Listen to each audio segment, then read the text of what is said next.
નખત્રાણા તાલુકાના રોહા સુમરી ખાતે સદગુરુ શ્રી મહેશગીરી બાપુની મઢી તેમજ શ્રી કલ્યાણેશ્વર મહાદેવ મંદિરના વિકાસના કાર્ય અર્થે શ્રીમદ ભાગવત સપ્તાહ જ્ઞાન યજ્ઞનું આયોજન કરવામાં આવ્યું હતું।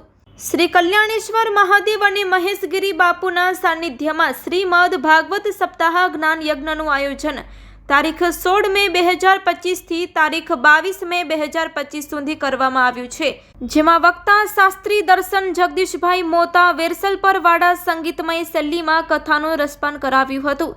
આ ભાગવત સપ્તાહ જ્ઞાન યજ્ઞમાં રોહા તેમજ આસપાસના ગામના લોકો અને મહેશગીરીજી મહારાજના ભક્તો અને સેવકગણો ખૂબ મોટી સંખ્યામાં કથાનું રસપાન કર્યું હતું અને દાતાઓ દ્વારા ખૂબ સારી એવી દાનની સરવાણી કરવામાં આવી હતી।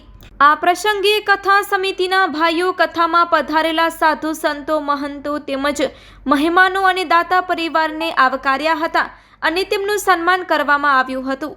અને આ કથાના આયોજનને સફળ બનાવવા માટે ગુરુ મહારાજના ભક્તો દ્વારા વિવિધ પ્રકારની સમિતિ બનાવીને સમિતિના તમામ સભ્યો દ્વારા ખૂબ સારી મહેનત કરીને આ આયોજનને સફળ બનાવ્યું હતું।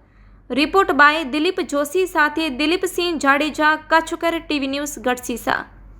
દર્શન મહારાજની ઉંમર તો નાની છે પણ કથા બહુ સરસ કરે છે, ખરેખર એમને પણ ધન્યવાદ છે। આયોજક ભાઈઓને તો ખૂબ ખૂબ ધન્યવાદ છે કે રાત ન જોઈ દિવસ ન જોયો અને આખી સમિતિ આજે એટલો બધો મોટો કાર્ય, ભગીરથ કાર્ય કર્યું છે અહીંયા કે કોઈ તનથી સેવા કરી, કોઈ મનથી સેવા કરી છે, કોઈ ધનથી સેવા કરી છે। આટલું મોટું આયોજન કર્યું છે, ખરેખર ખૂબ ખૂબ ધન્યવાદ છે। બસ આ આશ્રમ આપણું મહેશગીરી બાપુનું ખૂબ વિકસે અને ખૂબ સરસ બને અને અહીંયાથી બધાને એવી સરસ પ્રેરણાઓ મળતી રહે કે ગાયો કૂતરા પક્ષીને આપો, ગરીબોને આપો, દુખિયાને આપો, દર્દીઓને આપો, વૃદ્ધ વડીલોની સેવા કરો, ઘરની સેવા કરે, કુટુંબની સેવા કરે, કોઈ દેશની સેવા કરે।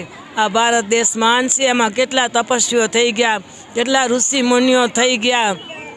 આ મહેશગીરી બાપુએ કેટલો તપ કર્યો છે, કેટલો તપ કર્યો છે કે એનો વર્ણન ન કરી શકે એટલો એણે તપ કર્યો છે।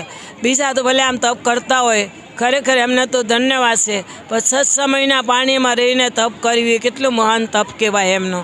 इस धरती है संतों की महान, इस धरती को सौ कर लो प्रणाम, इस धरती है महेशगीरी बापू की महान, इस धरती को सौ कर लो प्रणाम। यहाँ બધા કથામાં આત્મા, મહાત્મા અને પરમાત્મા આ સમિતિવાળા ત્રિવેણી સંગમ ભેગું કરી અને આ કથાનું આયોજન કર્યું છે, તો આ ખરેખર આ સમિતિને પણ ખૂબ ખૂબ ધન્યવાદ છે। મહેશગીરી બાપુના ચરણોમાં કોટી કોટી વંદન કરું છું। એ બાપુ તમારો બસ તમારા બધાને આશીર્વાદ મળતા રહે ને આવી કથાઓ, આવા ભગીરથ કાર્ય કરતા રહે। આ સમિતિને, સર્વે ભક્તોને મારા અંતરની પ્રાર્થના છે, અમ્મામાં બધાને એવા આશીર્વાદ આપે અને મહેશગીરી બાપુના બધાને એવા આશીર્વાદ મળે, એ મા પાસે મારી પ્રાર્થના। જય અંબે, જય ભવાની, જય। આ તો અતિ આનંદની વાત છે કે ઈશ્વર કૃપા તબ જાણીએ દે મનુષ્ય અવતાર, ગુરુ કૃપા તબ જાણીએ છોડાવે આ સંસાર।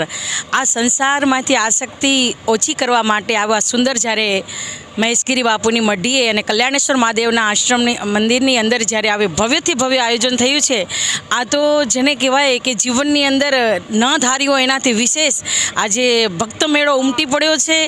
પહેલે દિવસથી કરીને આજે 6ઠ્ઠો દિવસ છે, 6ઠ્ઠા દિવસની અંદર જ્યારે ભગવાન નારાયણના લગ્નની કથાને જ્યારે વણાતી હોય, રૂક્ષ્મણીમાં અને ભગવાન કૃષ્ણના લગ્ન, જેમ શાલિગ્રામ અને મા તુલસીના લગ્નનો જે લાવો લીધો છે, આજે તમે જુઓ છો કે ગુરુની કૃપા શું કામ કરે છે, ભક્તોના હૃદયને ભીંજવે છે। ગુરુ કૃપા હિ કેવલમ શિષ્યસ્વ એવં મંગલમ। આજે ગુરુની કૃપાથી સર્વ શિષ્યના હૃદયની અંદર ભાવનો મેળો ઉમટ્યો છે। આવી જ રીતે સુંદર આયોજન થતા રહે, ધર્મની રક્ષા થતી રહે, ધર્મ રક્ષતી રક્ષિતા ધર્મ હંતી હંતા। જ્યારે આવા કથાઓ વક્તાઓ થતી રહેશે ત્યારે ભક્તજનોને સાચું જ્ઞાન મળતું રહેશે। સદગુરુ મહેશગીરી મહારાજની કૃપાથી આ રોહા ગામની અંદર ગુરુ મહારાજના સાનિધ્યની અંદર શ્રીમદ ભાગવત સપ્તાહ જ્ઞાન યજ્ઞ મહોત્સવ આ સેવકગણ દ્વારા પૂજારી ધર્મગીરી ગૌસ્વામી તમામ સેવકગણ એવં આયોજક સમિતિએ આ શ્રીમદ ભાગવત સપ્તાહ જ્ઞાન યજ્ઞનું આયોજન કર્યું અને આ આયોજન જે ધાર્યું હતું એના કરતાં દિવ્ય થયું છે। અને ગુરુ મહારાજની કૃપાથી આ ભાગવત કથાનું શ્રવણ કરવા માટે આજુબાજુના તમામ ગામના ભાવિકો, જિજ્ઞાસુવંશો, રસિકજનો આ ભાગવતનું શ્રવણ કરવા માટે આવે છે। અને ગુરુ છે એ ગુરુ જીવાત્માના હૃદયની અંદર રહેલા અજ્ઞાનને દૂર કરે. ગુ નામ અંધકાર, રૂ નામ પ્રકાશ. અંધકાર તરફથી જે પ્રકાશ તરફ લઈ જાય એ જ ગુરુ કહેવાય. મહેશગીરી મહારાજ બ્રહ્મલીન થયા એને અનેક વર્ષો વ્યતીત થઈ ગયા છે, પણ એમની ચેતના હજી આ ભૂમિ પર વિચરણ કરી રહી છે.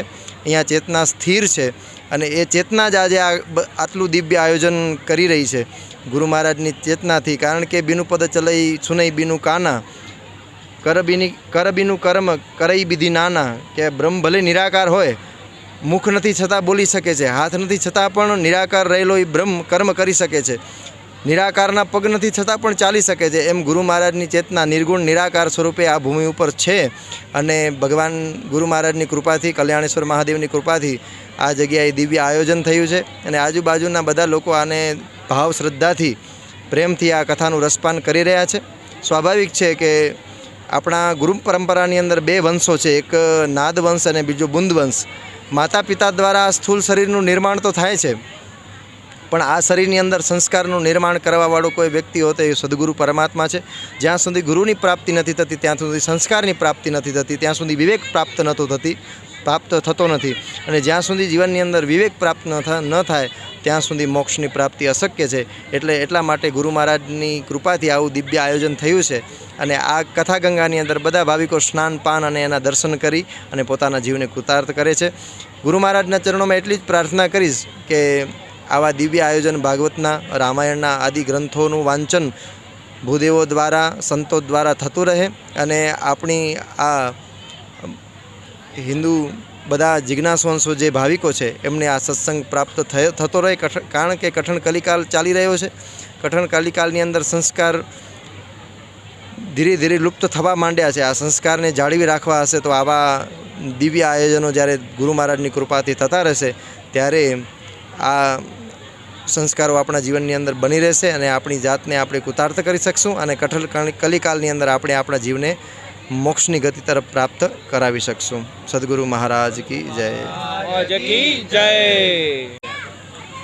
આજે જ્યારે રોહા મુકામે મહેશગીરી મહારાજની મઢી એવમ કલ્યાણેશ્વર મહાદેવ મંદિરે ભાગવત સપ્તાહનું આયોજન થયું છે, ત્યારે અમે શરૂઆતમાં જ્યારે આયોજન સમિતિ મળી ત્યારે એક નાનકડી કથા કરવાનું આયોજન હતું, પણ કલ્યાણેશ્વર મહાદેવ અને મહેશગીરી બાપુના અસીમ આશીર્વાદથી આ એક જબરજસ્ત ભાગવત સપ્તાહનું આયોજન થયું છે. અને એ આયોજન મહારાજશ્રીના આશીર્વાદથી જ થયું છે. આ ભાગવત સપ્તાહની અંદર તમામ ભાવિક ભક્તો હોંશથી જોડાણા છે અને કોઈએ કલ્પના ન કરી હોય એ રીતનું ભાગવત સપ્તાહનું આયોજન થયું છે. અહીંયા આજે 6ઠો દિવસ છે. હજારોની અંદર ભાવિક ભક્તો જ્યારે ઉમટ્યા છે અને આ મંદિરનો ખૂબ આગળ અમે વિકાસ કરવા માટે માગીએ છીએ. અને આ ભાગવત સપ્તાહ દરમિયાન અમને દાતાઓનો ખૂબ સહયોગ મળ્યો છે અને દાતા પરિવાર તરફથી હજુ પણ વધુમાં વધુ આમનો વિકાસ માટે અમને સહયોગ મળતો રહેશે. અને આગામી દિવસોમાં આ મંદિરનો અમે ખૂબ વિકાસ કરવા માગીએ છીએ. અસ્તુ. ગુરુ બ્રહ્મા ગુરુ વિષ્ણુ ગુરુદેવો મહેશ્વર ગુરુ સાક્ષાત પરમ બ્રહ્મા તસ્મૈ શ્રી ગુરુએ નમઃ. જ્યાં અસીમ કૃપા મહેશગીરી બાપુની હોય અને આવા એની કૃપાથી જે આપણને દર્શન મહારાજ શાસ્ત્રીએ મુખારવિંદથી જે સર્વ ભક્તજનોને જકડી રાખ્યા છે અને એ કાર્યમાં સર્વે ભક્તોએ લાભ લીધો છે. તેમાં નામી અનામી સંતો મહંતો પણ આશીર્વાદ આપ્યા છે. આજે પણ વંદનીય ચંદુમાં અંબેધામથી ગઢશીસાથી પધાર્યા છે એવા આપણા જયશ્રી માતાજી સતત અહીંયા હાજર રહી અને આ કથાનું શ્રવણ કરી રહ્યા છે. આ સંચાલન સમિતિમાં જે તે કાર્યકરોને જવાબદારી આપવામાં છે. ગુરુ મહારાજની કૃપાથી સર્વે જવાબદારી નિભાવી રહ્યા છે. ખરેખર મને તો મારી જાતને એક ધન્ય અનુભવ છું કે હે ગુરુજી, આવું કાર્ય વિશાળ જે સમિતિ ચંદ્રસિંહ વાઢેર કે છે કે ઇન્દ્રજીતસિંહ હોય કે રવિભાઈ હોય કે આપણા હીરાસંઘ હોય, સર્વે ભેગા મળીને જે આ કાર્ય માટે સફળ બનાવવા માટે નિમિત્ત થયા છે તો મેન આશીર્વાદ કલ્યાણેશ્વર મહાદેવ અને મહેશગીરી બાપુના છે. અને એની કૃપા વગર આ કાર્ય સફળ થઈ શકે નહીં. જાગતી જ્યોત છે. હું તો અંતે એટલું જ કહીશ કે ગુરુ બિન તુજ બિન દર્શન નહીં હોય, મેરી જીયરા તલસે. હું તારા દર્શન ક્યારે કરી શકું એવી મારા આત્માનો નિજાનંદ આનંદ છે. એવા દરેક ભક્તોને આનંદ. જય ગુરુદેવ.